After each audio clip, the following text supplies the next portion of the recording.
Pastor Reno, welcome back. And what are we talking about today? Yebakithi uphu nembeza mase uzosuka ekseni ugeze nje impela ekhaya nawe mfundo usugeza ufaka uthayi lo thayi ufakile nale bhanchi lakho elibrown uhambe ngako lebome ngako phambi kwabantu ushumayela ngako noma bofakaza uphinde futhi your heavy sex ngako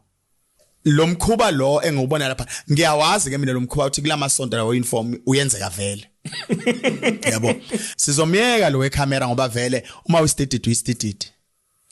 uma usteaded honestly kwayena lo wecamera unembezo ongekho bese ngamthumanga thina ethi ayoshoot honestly ukudlana emasontweni kuyadliwana into ekhona bafu futhi kahle nje ukudliwana emasontweni into ekhona even ama conference wethu uthi nesindisiwe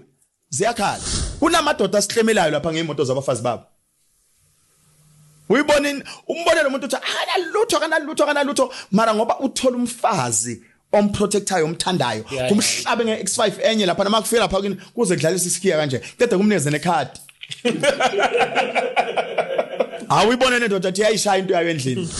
la bantu abasponsorisha le purple flag laba lo busy bathenga lama purple flag lapha abantu balo busy benza istrati sonke sibe purple kunabantu ababenefitayo ukuthi niyibonile le yamashi imali yangena le lama group yawo purple flag laba yiwona enza ukuthi siyogcina singena abafazi mina bengathi amadoda washeshe fast ayikhethela abafazi before late 21 zaka November ngoba asazi ukuthi mase babuya kule meeting asazi mase babuya kule meeting yabo bazobuya nani